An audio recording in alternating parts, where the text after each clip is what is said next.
Today we'll cover some simple steps to stop your dependency on sugar.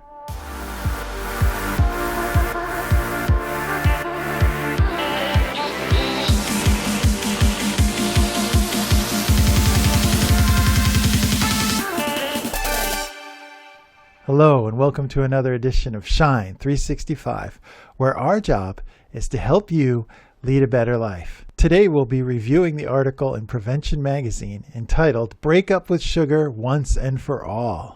Face it, it's hard to get away from sugar. It's in your favorite desserts. But did you know it's also hiding in the ketchup and your hot dog buns? Did you know that it's also in the salad dressing? In fact, the average American downs about 57 pounds of added sugar every year. That's concerning because research shows that consuming too much sugar can up your risk of conditions like heart disease, diabetes, and obesity. But sugar also provides the fuel your body and brain need to function properly. So how do we balance this? Well, this article consulted with nutritionists to better understand what we're eating and how we can cut back and get a better balance of sugar in our diet. We need some sugar in our diet, but the key to this is balance, and it's also receiving sugars in the proper way. Sugar is derived naturally from many products, and that's the way we should be eating it. Simply put, sugar is a carbohydrate, which means it contains carbon, hydrogen, and oxygen molecules.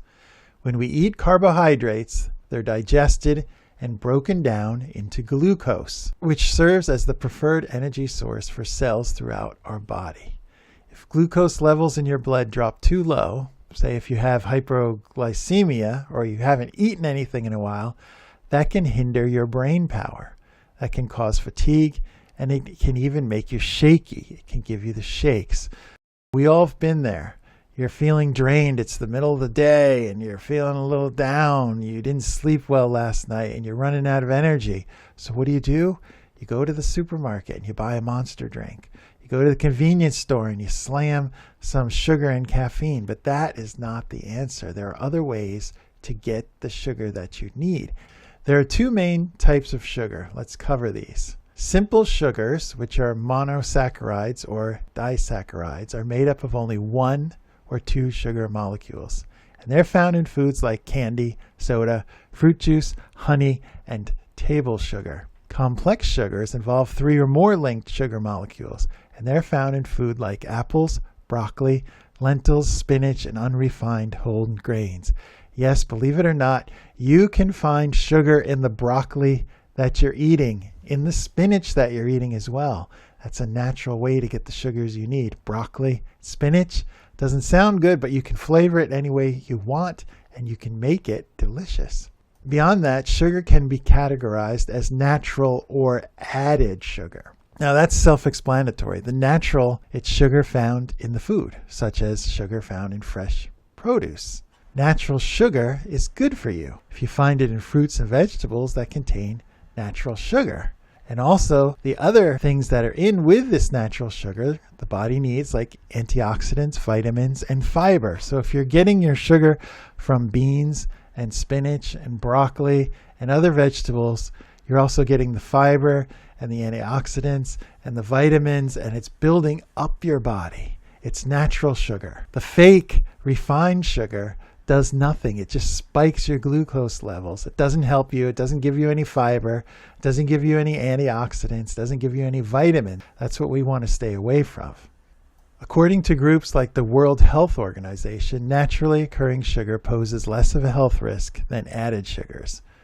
I call that like the fake foods. The foods that you find when you're ready to check out, right by the checkout line. You know, that last minute buy, the Three Musketeers bar. There's also the natural bar that is filled with glucose. These little snacks that you buy, I call it fake food. You're not eating the real food, you're eating the fake food. And yes, it can boost your energy.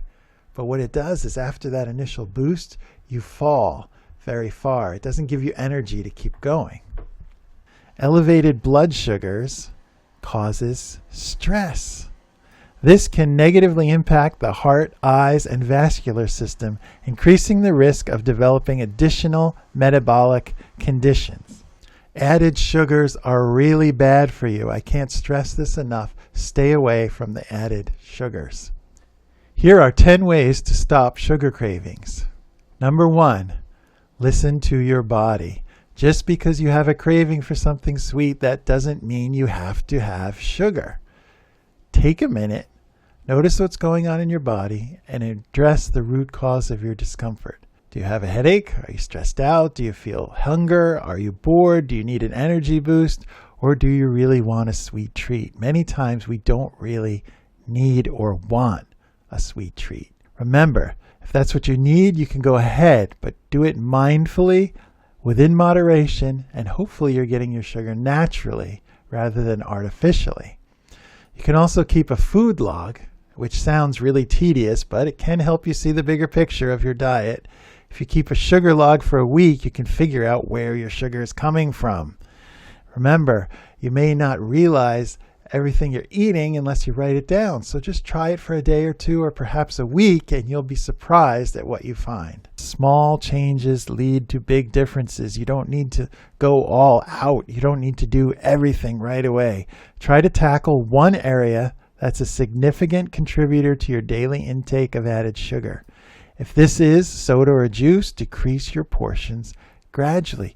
If you love the taste of Coca-Cola, you don't have to stop drinking Coca-Cola. Just gradually bring it down. And you'll notice over time, as you lower your consumption, you'll notice that Coca-Cola is actually really, really sweet.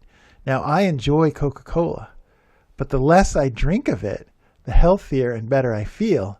And also when I go back to it, I realize just how sweet it is. It's very sweet. It has a lot of added sugars. Same is true with any soda, Pepsi, diet sodas as well.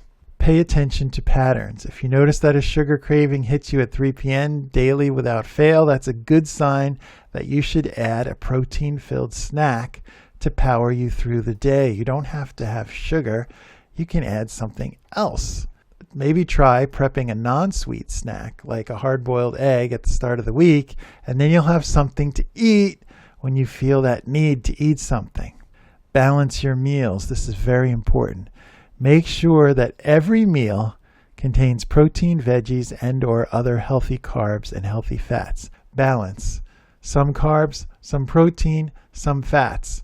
Not too much of any one thing, and you will feel full faster. Enjoy finding a naturally sweetened or no sugar swap, maybe a fruit that you haven't had in a while. Shut down the sugar pushers. Yeah, your mom may try to get you to eat dessert with your friends, but you don't have to do that. Tell friends, family, co-workers, and even your significant other what you're trying to accomplish. They're not going to push food down your throat if you tell them that you're on a diet and you're trying to cut down your sugars. And look beyond your diet. Healthy habits that extend past meals, such as sleeping 7 to 8 hours every night, drinking plenty of water, and getting at least 30 minutes of daily activity can give you the steady energy you need. The evolutionary drive to nourish your body is strong, so don't beat yourself up if you're struggling to cut back on sugar, and it just really is hard. Because, as we all know, humans enjoy sweets. It's difficult to cut them out entirely, and doing so can lead to feelings of deprivation, which might lead a person to go overboard when they finally have the sweet, and you don't want that. So skip the guilt and shame and do what Moore recommends. Give yourself grace. Realize that every once in a while we will slip up. It's not the end of the world. Don't beat yourself up over it. Continue on. You can break your dependence on sugar. It just takes time, motivation, and patience. If you enjoyed the podcast, please give it a thumbs up. Please like and subscribe, and we look forward to seeing you next time on Shine 365.